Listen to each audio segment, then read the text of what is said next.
अस्सलाम वालेकुम वीवर्स, उम्मीद करता हूँ आप सब लोग खैरियत से होंगे। आज का जो हमारा टॉपिक है वो है 9th क्लास की मैथ एक्सरसाइज 2.3, जिसके अंदर हम लोगरिथम को डिटेल से डिस्कस करेंगे कि हम किसी भी नंबर का लोगरिथम किस तरह से फाइंड कर सकते हैं। तो शुरू करते हैं। सबसे पहले यहाँ पे कॉमन लोगरिथम के बारे में थोड़ा सा बताया गया है कि ये क्या चीज़ होती है। If base of log is 10, अगर कोई हमारे पास लोगरिथम है जिसकी बेस 10 हो। अब यहाँ पे बेस क्या होती है, ये क्या सारी चीज़ें हम 2.2 के अंदर डिस्कस करके आ चुके हैं, जिसमें हमने एक्सपोनेंशियल फॉर्म, लोगरिथमिक फॉर्म, वहाँ पे हमने बेस वगैरह डिस्कस की थी। अगर आपने नहीं देखा अभी तक वो वीडियो तो आप 2.2 देखें तो आपके लिए आसानी हो जाएगी। अब ये क्या है, बेस ऑफ लॉग इज़ 10। अगर कोई हमारे पास ऐसा लॉग है जिसकी बेस 10 हो, then it is called common logarithm. हम उसे कहते हैं कि वो हमारे पास कॉमन लोगरिथम है, और इसको हम इस फॉर्म में ऐसे लिख सकते हैं। सारी फॉर्म हम डिस्कस करके आ चुके हैं। अब log 10x can also be denoted by log of x, यानी log जो जिसकी बेस 10 होती है हम उसको बेस के बगैर भी लिख सकते हैं। यानी अगर किसी जगह पे बेस के बगैर कोई log लिखा होता है तो हमारे पास अंडरस्टूड होता है कि वो उसकी बेस 10 ही है। अब किसी भी नंबर का log फाइंड करना तो हमें दो चीज़ें चाहिए होती हैं। कौन कौन सी? Logarithm of a number is equal to characteristic plus mantissa. ये दो चीज़ें हमें चाहिए होती हैं किसी भी नंबर का log फाइंड करने के लिए, जो कि हम इस एक्सरसाइज के अंदर सारी चीज़ें यही दो चीज़ें हम हर क्वेश्चन के अंदर फाइंड करेंगे। नंबर 1 करेक्टरिस्टिक होगा, और नंबर 2 जो है वो मेंटिस है। तो पहले करेक्टरिस्टिक को देख लेते हैं क्या चीज़ होती है, किस तरह से फाइंड करते हैं हम इसको। तो देखिए, इंटीग्रल पार्ट जो होल नंबर होता है किसी भी लोगरिथम का, वो कहलाता है करेक्टरिस्टिक। यानी मिसाल तौर पे ये हमारे पास लॉग है 156.3, इसका अगर हमारे पास आंसर आ रहा है 2.1939, तो यहाँ पे जो होल नंबर होगा पॉइंट से पहले वाली वैल्यू होगी, वो हमारे पास करेक्टरिस्टिक होगा। अब ये फाइंड किस तरह से करते हैं करेक्टरिस्टिक? ये तो हमारे पास फाइंड वो है ना, 156.3 का लॉग फाइंड करके आंसर आया हुआ है ना। तो हम अगर हमारे पास सिर्फ ये नंबर हो 156.3, तो उस नंबर से हम किस तरह से करेक्टरिस्टिक फाइंड कर सकते हैं? तो देखें, आसान सा तरीका है, simply write the number in scientific notation and power of 10 will be characteristic. आपके पास जो भी नंबर है, मिसाल तौर पर ये नंबर है हमारे पास, इसको हमने साइंटिफिक नोटेशन के अंदर लिखना है। अब साइंटिफिक नोटेशन अगर आपको नहीं आती तो आप 2.1 जाके देखें, 2.1 नहीं, 1.1 देखे जाके, वहाँ पे हमने साइंटिफिक नोटेशन के बारे में डिस्कशन किया था। मैं यहाँ पे लिंक दे भी दूंगा डिस्क्रिप्शन के अंदर। तो 156.3 को हमने लिखना है साइंटिफिक नोटेशन के अंदर। तो देखें इसको कैसे लिख सकता हूँ मैं।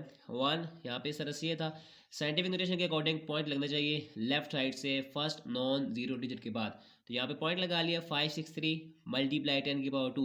अब पॉइंट हमने यहाँ से यहाँ मूव करवाया तो 10 की पावर क्या आ गया, +2। तो अब 10 की जो भी पावर होगी वो हमारे पास करेक्टरिस्टिक होगा। करेक्टरिस्टिक यहाँ पे क्या आ गया, 2, क्योंकि 10 की पावर भी क्या थी हमारे पास, 2। तो इस वजह से यहाँ पे इसका आंसर क्या आया हुआ था, 2। अब ये यहाँ पे हो गया करेक्टरिस्टिक का काम, जो यानी फर्स्ट हमें चीज़ चाहिए थी ये वाली करेक्टरिस्टिक, वो हम कैसे फाइंड करते हैं वो पता चल गया। अब सेकंड पे चलते हैं, मेंटिसा कैसे फाइंड करते हैं हम। पहले देख लेते हैं मेंटिसा होता है क्या है। डेसिमल पार्ट और the fractional part of a logarithm is called mantissa. अब हमने कहा था कि जो होल नंबर होता है वो तो होता है करेक्टरिस्टिक। अब होल नंबर के बाद जो पार्ट शुरू होता है डेसिमल या फ्रैक्शनल पार्ट, वो कहलाता है मेंटिसा। अब ये फाइंड किस तरह से करते हैं? अच्छा, यहाँ पे एक और बात लिखी है कि mantissa is always non negative number, यानी हमेशा जो है वो नॉन नेगेटिव होना चाहिए, या तो जीरो होगा या पॉजिटिव। नॉन नेगेटिव का मतलब ये है कि जीरो भी हो सकता है और पॉजिटिव भी हो सकता है, और हमेशा ये किन दो के दरमियान होना चाहिए, जीरो और वन के दरमियान, लेस देन वन हमेशा, यानी कि लेस देन वन होना चाहिए। हमने यहाँ पे कहा था कि नॉन नेगेटिव होना चाहिए, मतलब कि जीरो हो सकता है लेकिन नेगेटिव नहीं हो सकता। जीरो या जीरो के इक्वल होना चाहिए और वन के लर्न से लेस होना चाहिए। ये मैंने लिख दिया यहाँ पे कि जीरो और वन के दरमियान होना चाहिए, वहाँ पे जीरो भी इंक्लूड हो सकता है। अब मेंटिसा फाइंड किस तरह से करना है हमने।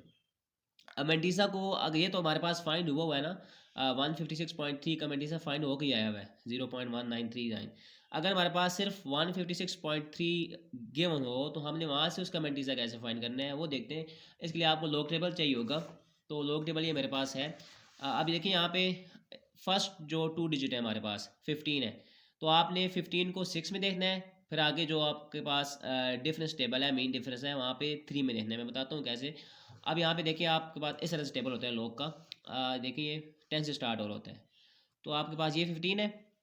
15 के सामने आपने जाना है रो में। आगे ऊपर से आप कॉलम में देखेंगे कि किस जगह पे 6 आ रहा है, ये 6 है। इस साइड से 15 वाली जो रो है उससे आगे जाएँ, उधर से नीचे आए 15 वाली 6 वाली जगह पे, तो ये हमारे पास आ रहा है 1931।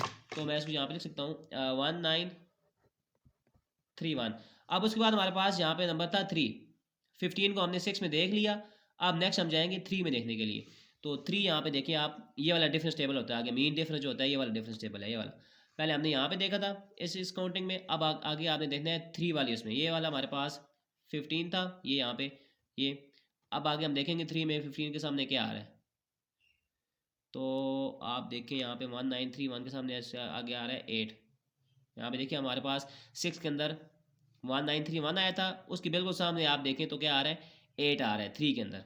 तो हम इन दोनों को ऐड करेंगे 1931 प्लस 8, तो हमारे पास हो जाएगा 1939 ये हमारे पास। आपने पॉइंट 0 पॉइंट खुद से लगा लेना है, क्यों? क्योंकि हमने कहा था कि मैंटीसा जो है वो हमेशा 1 से लेस होना चाहिए। तो 1 से लेस होने के लिए हमने यहाँ पे क्या लगाया, पॉइंट 0.1939। तो ये हमारे पास देखें 1939 आया हुआ है मैंटीसा इसका। अब ये करेक्टरिस्टिक था, ये मैंटीसा था, तो हमने इन दोनों को ऐड किया तो हमारे पास ये इसका लोगरिथम फाइंड हो गया।